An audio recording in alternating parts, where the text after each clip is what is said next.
Welcome back to Exciting Europe. Welcome to the Galleria Ambrosiana, a true hidden gem located just around the corner from the Milan Duomo in the city's historic heart. You will be captivated by Leonardo da Vinci's mind through the Codex Atlanticus, the largest collection of his notebooks, alongside his mysterious portrait of a musician. You'll also stand before the monumental, life-size preparatory sketch for Raphael's The School of Athens and marvel at the breathtaking realism of Caravaggio's Basket of Fruit.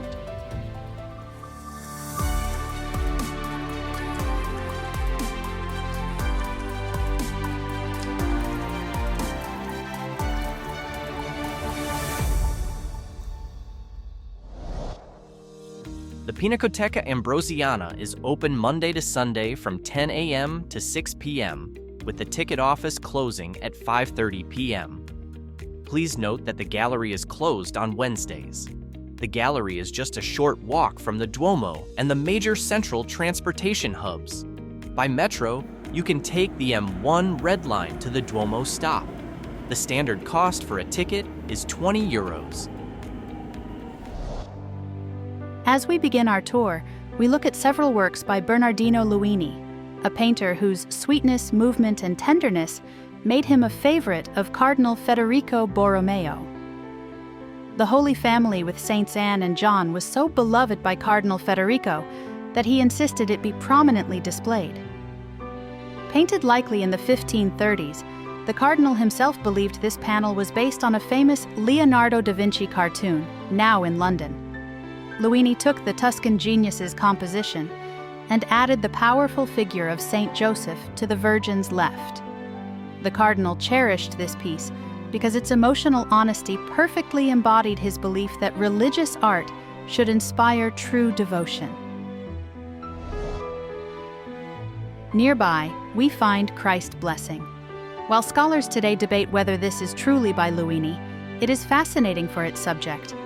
Jesus is shown at the height of his adolescence, adopting a solemn, hieratic pose of blessing. It's as if, even as a young man, he is already proclaiming his deep maturity and full awareness of his divine identity. Next, observe the infant Jesus with a lamb. This is a truly delightful panel that demonstrates Luini's technical mastery and ability to capture pure tenderness. Iconographically, the presence of the Lamb carries deep meaning.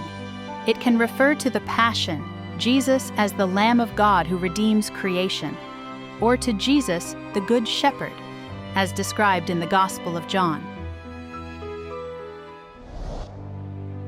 Finally, we arrive at Noli me tangere.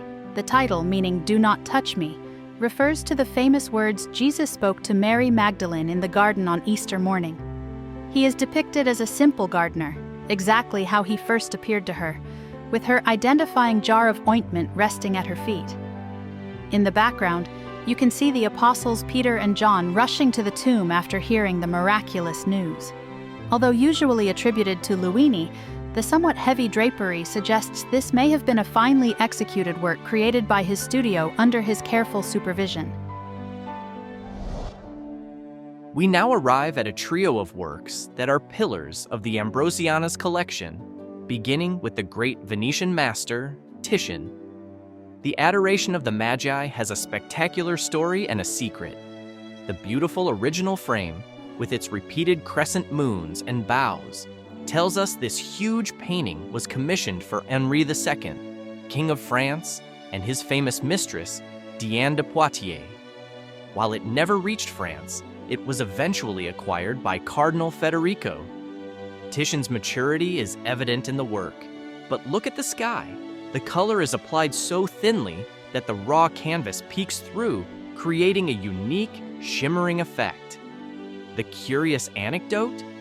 A pretty little dog at the base of the hut was once painted over because a stern and fanatical person deemed it scandalous. Cardinal Borromeo was outraged by this disfigurement, quoting Titian himself on the ignorance of those who defaced art. Thankfully, during a recent restoration, that little dog was returned to view, bringing back a piece of the brilliant painter's original vision.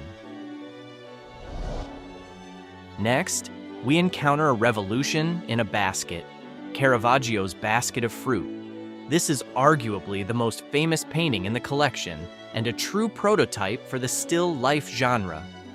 The work is shockingly realistic, a wicker basket brimming with fruit and leaves, rendered with meticulous attention to detail. This realism dramatically conflicts with the painting's neutral background, which allows the basket to jut out, almost reaching into our space. Artistically, the fruit itself is a stark representation of the inexorable passing of time. Fresh apples sit alongside those that are worm-eaten, and vibrant leaves mingle with shriveled, dried ones. Moving on, we admire the magnificent Tondo, the Madonna of the Pavilion by Sandro Botticelli. Although it appears to be a conventional religious scene, it is laden with symbolism. The Virgin and Child are framed by a splendid pavilion or tent, which is a powerful biblical symbol of the dwelling place of God. The two angels opening the tent thus reveal the mystery of the Incarnation, God becoming a child, born of the Virgin.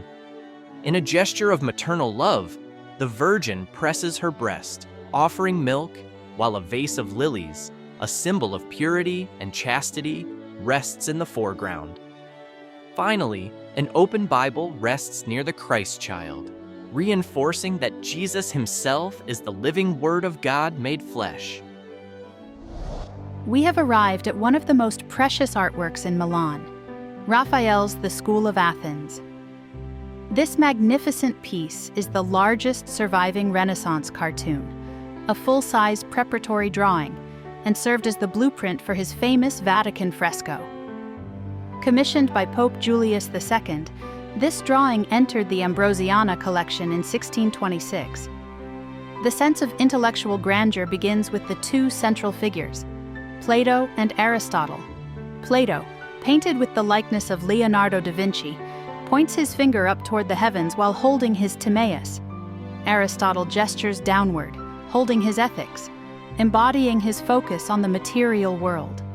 Surrounding them is an assembly of history's greatest thinkers. Look down to the right, and you will spot the geometrician, often identified as Euclid, using a compass to trace a figure. His face is a portrait of the great architect Donato Bramante.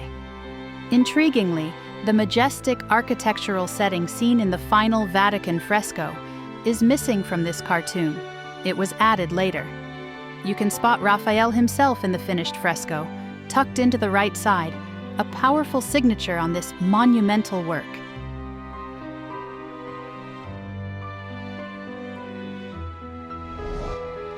Daniel in the Lion's Den from 1610 is a splendid copper plate painting that illustrates the biblical episode from the Book of Daniel. Despite the tiny surface, the brilliant artist packs the scene with life. He accurately depicts 83 human figures, about 30 animals, and numerous buildings in stunning detail.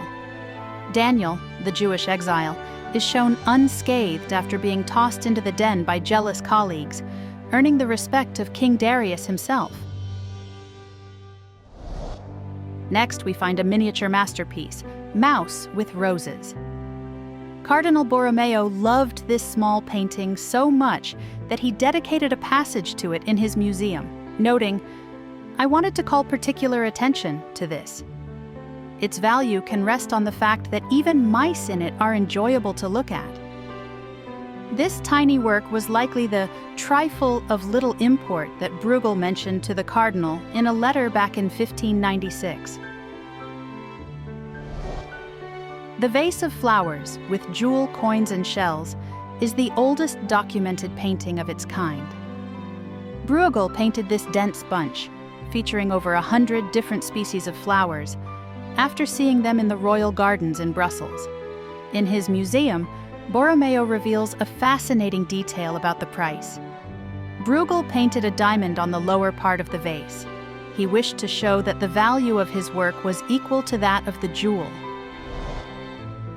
Finally, the Allegory of Fire from 1608 is perhaps the most striking of Brueghel's 4 elemental allegories here, showcasing the artist's most inventive imagination. The destructive force of fire is seen devouring a building on a distant mountain, but the painting is dominated by a vast forge and workshop. Workers, whom the cardinal referred to as the mythical Cyclops, use fire, now tamed by man, to produce an enormous number of objects: glass, armor, pitchers, and tools. The overall effect is like a crowded, primitive museum, linking manufactured objects back to the primal power of nature. The only painting by Leonardo on wood to have remained in Milan is the portrait of a musician. It arrived at the Ambrosiana in 1637 along with the famous Codex Atlanticus. Traditionally thought to be Ludovico il Moro, restoration in 1905 revealed a hand holding a musical scroll beneath the paint, confirming the subject was a musician. The identity is still debated, possibly the chapel master Francino Gaffurio or the musician Atalante Migliorodi. Scholars note the powerful chiaroscuro and the careful detail of the hand. Intriguingly, the pupils of the musician's eyes are different sizes, capturing the precise instant they expand as light fades. A scientific observation directly translated into painting, just as Leonardo described in his studies. Finally, we meet Salai, the little devil, Leonardo's most eccentric pupil, through 2 works, St. John the Baptist and Head of Christ the Redeemer. The St. John the Baptist is inspired by Leonardo's original in the Louvre, but lacks the cross and sets the figure against an idyllic landscape rather than darkness. The figure's features are deliberately effeminate and affected, almost as if Salai, true to his nickname, was mischievously subverting the master's religious message. The Head of Christ the Redeemer shows astonishing skill, with a mastery of the magnetic gaze, the vaporous curls, and the beard. The decoration on the tunic explicitly references the intricate decorative interlacing at which Leonardo excelled. This is truly the work of a high-profile artist, one so steeped in Leonardo's teachings that he comes staggeringly close to the master's genius. This panel, marked with the name Salai and the date 1511, is a fascinating testament to the complexity of the master-pupil relationship. We now step into the Sala Federiciana, the magnificent ancient reading room of the Biblioteca Ambrosiana. Designed in the early 17th century and named after the founder, Cardinal Federico Borromeo, this majestic space is entirely dedicated to the library's greatest treasure, Leonardo da Vinci's Codex Atlanticus. The Codex Atlanticus is the world's largest collection of Leonardo's autograph writings and drawings, spanning over 40 years of his intellectual life from 1478 to 1519. With 1,119 folios, it serves as a boundless catalog of his mind. Its contents cover a stunning range of topics, starting with engineering and futurism, featuring designs for military machines, hydraulic pumps, and concepts for mechanical flight, including an early parachute idea. Furthermore, it delves into art and science with preparatory sketches for his paintings, mathematics, geometry, astronomy, and optical research. Finally, the collection contains philosophy and whimsy, offering meditations, philosophical fables, and even gastronomic recipes. The name Atlanticus is often misunderstood. It does not hint at any mysterious content.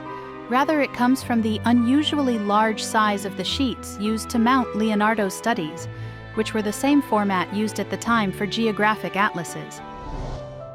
And that concludes our journey through the Pinacoteca Ambrosiana, from the timeless genius of Leonardo da Vinci's mind in the Codex Atlanticus to the shocking realism of Caravaggio's basket of fruit and the monumental scale of Raphael's preparatory sketch for the School of Athens.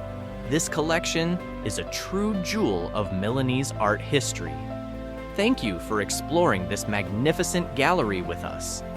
If you're planning a trip to this magnificent city, make sure to check out the exciting Europe playlist dedicated entirely to Milan.